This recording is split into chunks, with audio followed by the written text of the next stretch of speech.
BLA ने operation हेरॉफ 2.0 launch कर दिया। बलूचिस्तान के 12 मकामात पर हमले की। रोजाना वहां से हमला होता है पाकिस्तानी इलाकों के ऊपर और पाकिस्तानी कौम के बेटों को लहू से नहलाया जाता है। कोयटा की सड़कों पे लाशें, ग्वादर तक फायरिंग और धमाके। 20 सैनिक पाकिस्तानी मारे गए हैं और 20 सैनिक मारे गए हैं, कई घायल हैं, कई कब्जे में हैं। बहुत ही खौफनाक हमला बलूचिस्तान के ऊपर हो गया है। बलूचिस्तान की कैपिटल क्वेटा में अंदर तक घुस चुकी है बीएलए।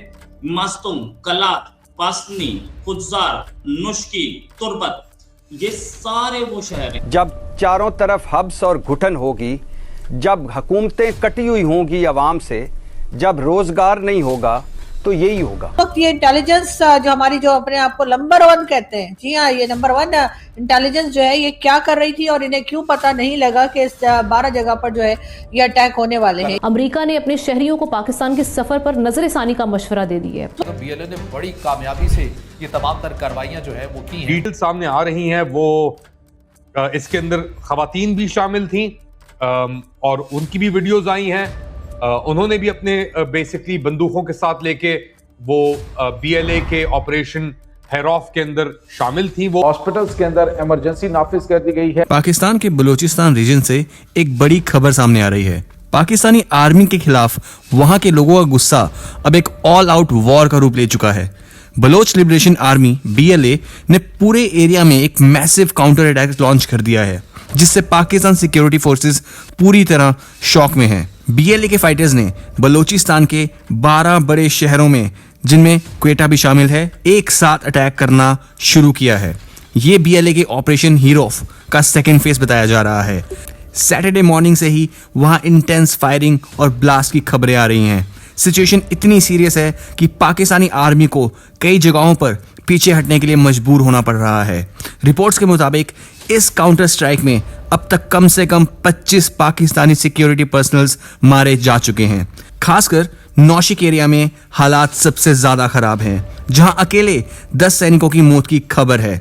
बीएलए ने कुछ वीडियोस भी रिलीज की हैं, जिनमें उनके फाइटर्स सड़कों पर खुले आम घूमते हुए नजर आ रहे हैं। इतना ही नहीं, बलोच फाइटर्स ने एक सेंट्रल जेल पर भी कब्जा कर लेने का दावा किया है।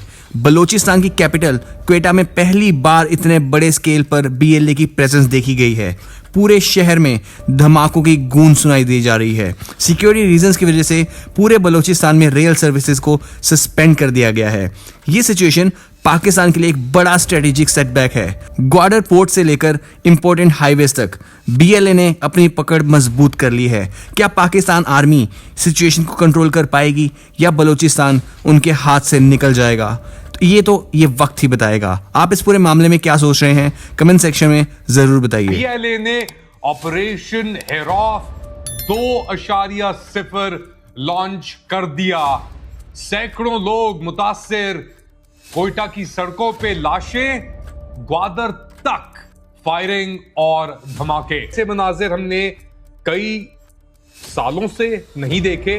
बलूचिस्तान के तकरीबन 10 शहरों में दलबंदीन, कोयटा, ग्वादर, दीगर और इलाकों में फायरिंग, धमाके, ग्रेनेड लॉन्च और खुदकश हमले। बीएलए जो एक दहशतगर्द तंजीम है पाकिस्तान में, उसने ऑपरेशन लॉन्च किया अपनी कैंपेन का पाकिस्तानी अफवाज और फोर्सेस के खिलाफ, और पूरे बलूचिस्तान के अंदर उन्होंने एक आग सी लगा दी।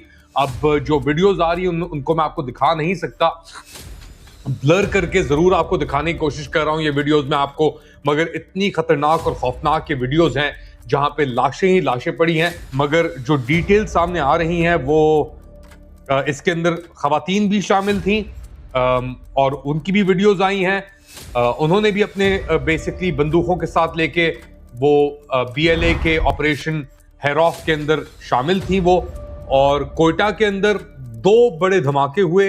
एक हुआ कोयटा ट्रेन स्टेशन के ऊपर, फिर एक जो मेन आर्टरी चलती है कोयटा के थ्रू, वहां पे भी रिपोर्टें आई हैं कि इसकी। कोयटा के अंदर 2, नौशकी के अंदर, दलबंदीन के अंदर, कलात में, पसनी में, ग्वादर में और मस्तुम के अंदर। बीएलए इसने आहिस्ता आहिस्ता करके जिस तरीके से अपने आप को फैलाया है। मैंने कोयटा की बात की, एक तो ट्रेन स्टेशन के पास हुआ धमाका। अब ट्रेन के ऊपर कोयटा से जो चलती हैं, कोई भी एरिया वहां पे कोयटा के अंदर, बलूचिस्तान के अंदर, इनके काबू में नहीं है। अब आप इस बात का अंदाजा लगाएं कि कोयटा की सरियाब रोड सबसे मेन रोड समझी जाती है। वहां पे दहशतगर्दों ने एक पुलिस वैन को अटैक किया। फिर उसके बाद दलबदीन हेडक्वार्टर्स FC के अंदर दहशतगर्दों ने खुदकश हमले किए और तोड़ने की कोशिश की गई, और वहां पे अभी तक इतलात के मुताबिक जो आखिरी आई थी फायरिंग जारी है। दोस्तों, ये सिर्फ एक मिलिट्री अटैक नहीं है, बल्कि पाकिस्तान की इकोनॉमी की बैकबोन पर एक बहुत बड़ा प्रहार है। ग्वादर पोर्ट, जो China Pakistan economic corridor CPEC का सबसे इंपॉर्टेंट हिस्सा है, वहां BLA ने अपनी एक्टिविटी तेज कर ली है। सोचिए, जब सड़कों पर BLA का कब्जा है और रेल सर्विस बंद है, तो ट्रेड कैसे होगा? चाइना पहले ही अपने वर्कर्स की सिक्योरिटी को लेकर पाकिस्तान से नाराज है, और अब ये अटैक्स बीजिंग के लिए एक बहुत बड़ा अलार्म बेल है। ये अगर पाकिस्तान अपने सबसे बड़े प्रोविंस में पीस मेंटेन नहीं कर सकता, तो चाइना का $1 बिलियन इन्वेस्टमेंट खतरे में है। सवाल ये उठता है कि क्या पाकिस्तानी आर्मी इतनी वीक हो रही है? बलूचिस्तान पोस्ट की रिपोर्ट की माने तो BLA के फाइटर्स अब पहले से ज़्यादा ऑर्गेनाइज्ड और टेक सेवी हो गए हैं। वो मॉडर्न वेपन्स और गोरिल्ला टैक्टिक्स का यूज़ कर रहे हैं, जिसका तोड़ फिलहाल पाक आर्मी के पास तो नहीं दिख रहा। वहाँ की लोकल पॉपुलेशन का सपोर्ट भी बलोच फाइटर्स की तरफ बढ़ता जा रहा है। जब तक इस्लामाबाद और रावलपिंडी वहाँ के लोगों की आवाज़ को दबाने की कोशिश करेंगे, तब तक ऐसे ऑपरेशन हीरोफ जैसे अटैक्स होते रहेंगे। ये सिचुएशन अब एक सिविल वॉर जैसे हालात पैदा कर रही है। हमें यह भी नहीं भूलना चाहिए कि इस पूरे संघर्ष के पीछे ह्यूमन राइट्स वायलेशन एक बहुत बड़ी वजह है। बलूचिस्तान में एनफोर्स्ड डिसअपीयरेंस और टॉर्चर की खबरें रोज आती हैं। जब निर्दोष लोगों की मौत होती है, तो उनका गुस्सा BLA जैसे ग्रुप्स को ज्वाइन करने में बदल जाता है। इंटरनेशनल कम्युनिटी, खासकर UN और ह्यूमन राइट्स ग्रुप अब पाकिस्तान पर प्रेशर बना रहे हैं, लेकिन पाकिस्तान हमेशा की तरह फॉरेन हैंड का रोना रोकर अपनी गलतियों को छुपाने की कोशिश कर रहा है। पर सच तो ये है कि आग उनके घर के अंदर लगी है।